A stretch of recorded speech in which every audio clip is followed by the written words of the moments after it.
سا یہ ماحول ہے، مجاز ہے، اور یقیناً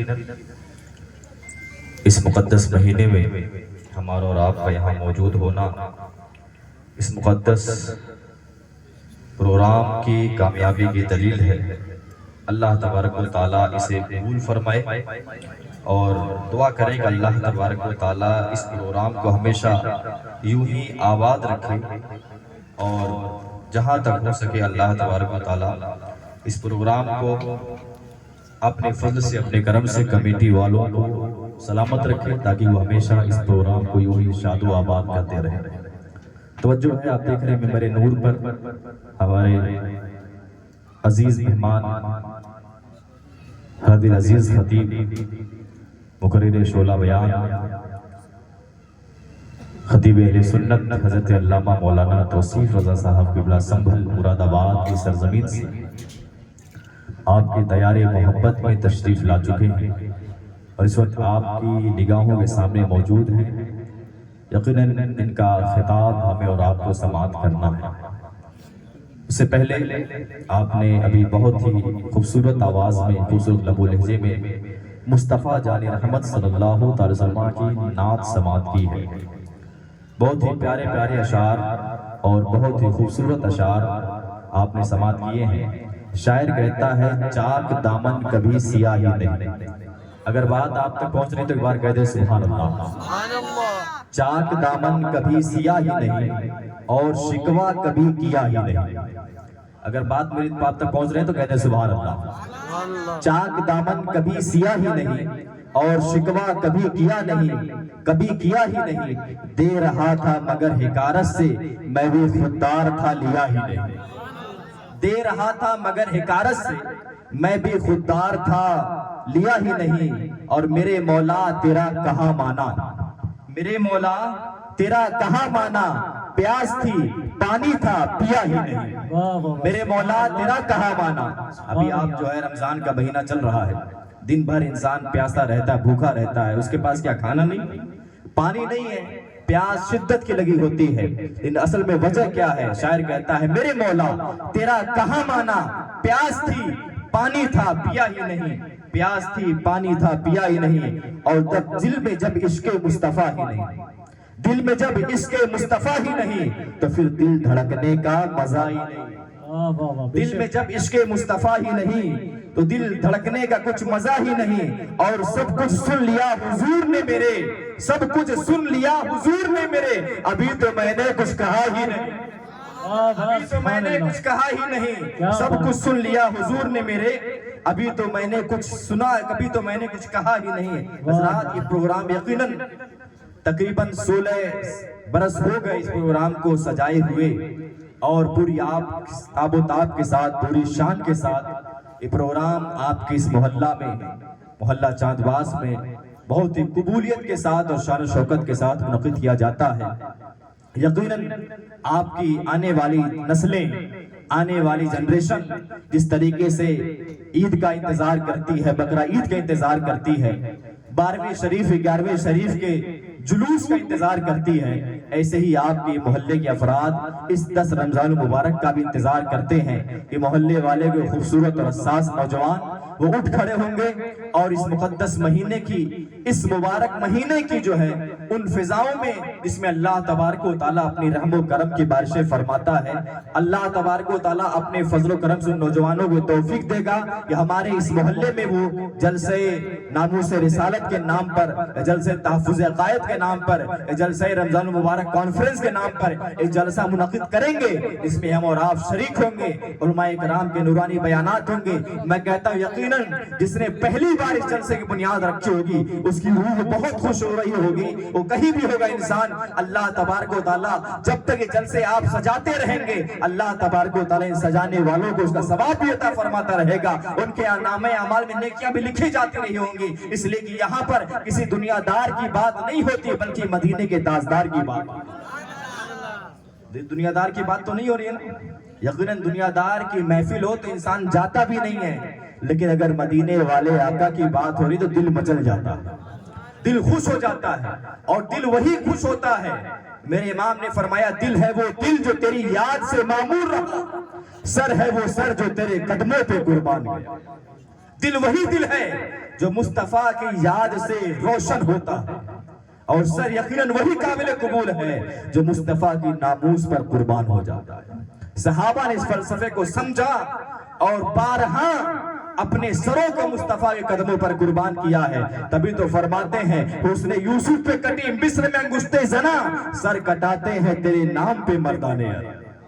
یقیناً صحابہ نے سمجھا تھا، اور اللہ کا فضل ہے کہ آج بھی دلوں میں مصطفیٰ کا عشق موجود ہے، حضور کی محبت موجود ہے۔ یہی وجہ ہے کہ آج اس مقدس رات میں ہم اور آپ یہاں پر بیٹھ کر کے اللہ اس کے رسول کے ذکر کی محفل کو آباد کیے ہوئے ہیں۔ یقیناً دل جب خوشیوں سے لبریز ہو جاتا ہے اور دل میں مصطفیٰ کا عشق مجزن ہوتا ہے تو اللہ تبارک و تعالیٰ ایسی محفلوں کو سجانے کی توفیق عطا فرماتا ہے۔ یقیناً دل تو سب کے پاس ہوتا ہے، جس کے پاس ایمان ہے اس کے پاس بھی دل ہے، اور جس کے پاس ایمان نہیں اس کے پاس بھی دل ہوا کرتا ہے، لیکن سب کے دل کی کیفیت الگ ہوتی ہے۔ کسی کا دل بازار میں لگتا ہے، کسی کا دل مکان میں لگتا ہے، کسی کا دل دکان میں لگتا ہے، کسی کا دل گودام میں لگتا ہے، لیکن اللہ والوں کا دل کہاں ہوتا ہے؟ میرے امام نے فرمایا تھا ارے اے خدا کے بندو کوئی میرے دل کو ڈھونڈو، ابھی پاس تھا یہی تو ابھی کیا ہوا خدایا۔ فرما رہے ہیں اللہ کے ولیوں، اے اللہ کے نیک بندو، ذرا اگر تمہیں اللہ نے توفیق دی ہے، تمہیں اگر اللہ نے آنکھیں دی ہیں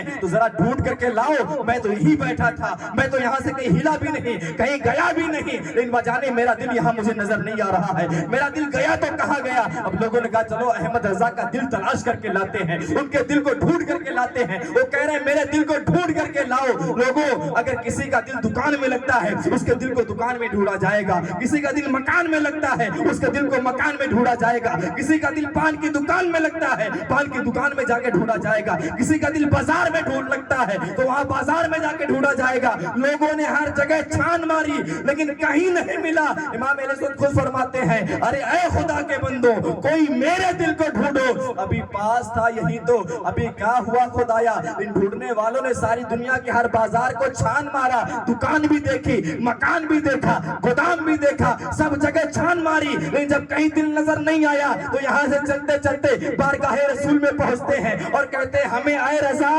تیرے دل کا پتہ چلا بمشکل، پتہ چل گیا۔ بات سمجھ میں آ رہی ہے؟ ایک بار کہتے سبحان اللہ۔ آپ کا دل تو ہے نا یہاں پر، کدھر لوگوں کا دل ہے ذرا ہاتھ اٹھا کر کہتے سبحان اللہ۔ یقیناً سب کا دل موجود ہے۔ آپ دیکھ رہے ہیں خطیب اہل سنت حضرت علامہ مولانا توصیف رضا صاحب، ان کا خطاب ہمیں اور آپ کو سماعت کرنا ہے۔ ابھی 12ویں شریف کے موقع پر قائد ملت بیرسٹر اسدالدین اویسی صاحب جنہوں نے بہت ہی خوبصورت انداز میں آپ کے اس مذہب اور ملت کے ترجمانی پارلیمنٹ میں جو کرتے ہیں، انہوں نے حضرت کو دعوت دی 12ویں شریف کے موقع پر۔ انہیں ایک بہت ہی خوبصورت سا ایک بہت ہی بڑی کانفرنس ہوتی ہے جس میں خود وہ وہاں موجود ہوتے ہیں۔ انہوں نے حضرت کو بیان کے لیے دعوت دی، حضرت وہاں گئے، آپ نے اپنے عقیدہ اہل سنت کی ترجمانی کرتے ہوئے بہت ہی خوبصورت بیان فرمایا۔ لوگوں نے آپ کے بیان کو بخوبی پسند کیا۔ یہ ہماری اور آپ کی خوش نصیبی ہے کہ ایسے علماء ہماری جماعت میں موجود ہیں جو ہماری زبان کی ترجمانی کے لیے، ہمارے عقیدے کی ترجمانی کے لیے، ہمارے دل کے جذبات اور احساسات کی ترجمانی کے لیے بخوبی طور پر ہر میدان میں نظر آتے ہیں۔ یہ اللہ کا بہت بڑا کرم ہے، اس نے ہمیں ان علماء کے سائے میں جگہ عطا فرمائی ہے۔ تو میں عرض کر رہا تھا لوگوں نے اللہ حضرت کے دل کو تلاش کرنا شروع کیا، لیکن جب کہیں نہیں ملا تو مدینہ پاک پہنچے اور کہتے ہیں ہمیں اے رضا تیرے دل کا پتہ چلا، پتہ چل گیا، لیکن بڑی مشکل سے پتہ چلا ہے۔ یہاں بھی دیکھا، وہاں بھی دیکھا، زمین میں بھی دیکھا، آسمان میں بھی دیکھا، چاروں طرف نگاہ دوڑائی لیکن کہیں نہیں ملا۔ پتہ بڑی مشکل سے ملا ہے۔ فرماتے کہاں ملا؟ کدھر نظر آیا؟ ملا تو بتاؤ تو صحیح کہاں ملا؟ فرماتے ہمیں اے رضا تیرے دل کا پتہ چلا بمشکل، کہاں ملا؟ در روضہ کے مقابل وہ ہمیں نظر تو آیا، یہ نہ پوچھ کیسا پایا، یہ نہ پوچھ کیسا پایا۔ سبحان اللہ سبحان اللہ، نعرہ تکبیر، نعرہ رسالت، یا رسول اللہ۔ یقیناً یہ دلوں کی بات ہوتی ہے کسی کا دل یہاں کے بازار میں لگتا ہے، کسی کا دل مدینے والے اس پروردگار کے اس عقیدت اس بندے جس کو ہم اور آپ اپنا غم گسار بھی کہتے ہیں، جسے ہم مدینے کا تاجدار بھی کہتے ہیں، اس کبھی کبھی لوگوں کا دل جو ہے اس کی یادوں میں جلوہ افغن ہوتا ہے، مو ہو جاتا ہے، لوگ وہاں کی خوبصورت یادوں کو تازہ کیا کرتے ہیں۔ ایک بچہ، ایک علامہ صاحب ذکر کرتے ہیں کہ میں جب مدینے پاک گیا تو وہاں جب جا کر کے میں نے دیکھا ایک بچہ ہے، بڑا یتیم سا بچہ ہے، بڑا غریب سا ضعیف سا بچہ مجھے دکھا، میں اس کو لے کر کے آیا اپنے پاس، میں نے اسے بٹھایا، اسے اپنے دسترخوان پر جگہ دی، اسے کھلایا پلایا، پیٹ بھر کے کھلایا، اسے میں نے وہاں پر چنے بھی کھلائے، اسے چنا بڑا پسند آیا۔ اس نے کہا کہ جناب یہ چنے آپ کہاں سے لے کر کے آئے ہیں؟ وہ کہتے ہیں میں نے کہا میں اپنے ملک ہندوستان سے اس چنے کو لے کر کے آیا ہوں۔ کہا بڑا عمدہ سواد ہے اس کا، بڑا خوبصورت ٹیسٹ ہے اس کا، کہا یہ چنا یہاں بھی مل جائے گا؟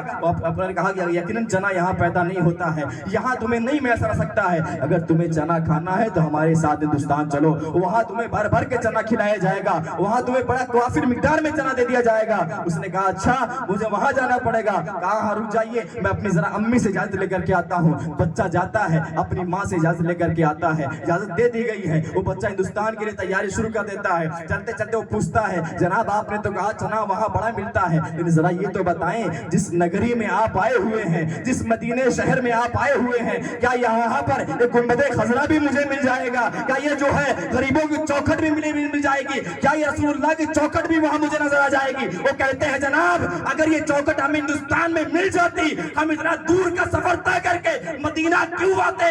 ہمیں یہاں تو آئے ہی اسی چوکھٹ کے لیے ہے، سب کچھ مل سکتا ہے، مصطفیٰ کی چوکھٹ کہیں نہیں مل سکتی ہے، اس کے لیے مدینہ ہی آنا پڑے گا۔ وہ بچہ کہتا ہے تو اپنا چنا اپنے پاس رکھو، چنا ملے گا تو کیا ہوا، اگر مدینے والے چوکھٹ نہیں مل سکتی ہے میں سب کچھ قربان کر سکتا ہوں، اس چوکھٹ کو چھوڑنا کبھی گوارا نہیں کر سکتا۔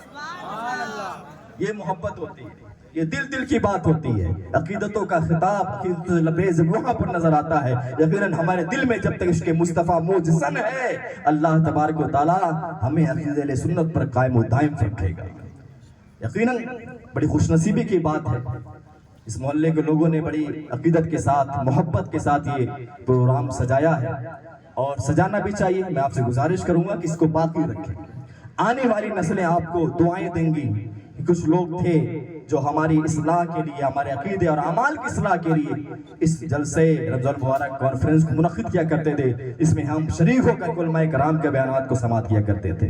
اللہ تبارک و تعالیٰ نے بے شمار کرم فرمایا آپ کی بستی پر، ورنہ سرکار غوث پاک فرماتے ہیں کہ جب تک میں نہ چاہوں کوئی میرا نام بھی نہیں لے سکتا۔ ایک بار کہہ دے سبحان اللہ۔ حضور غوث پاک فرماتے ہیں جب تک میں نہ چاہوں کوئی میرا نام نہیں لے سکتا۔